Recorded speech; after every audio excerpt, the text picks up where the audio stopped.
которые определяют конечную стоимость при оптовой и розничной реализации нефтепродуктов, действующие на протяжении последних 1,5 лет.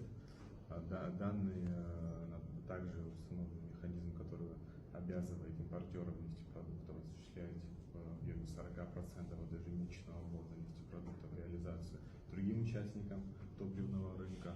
Эти меры принимались ранее правительством с учетом складывающейся ситуации как на внутреннем рынке, так и под влиянием внешних факторов, которые обусловили принятие таких мер регулирования топливного рынка.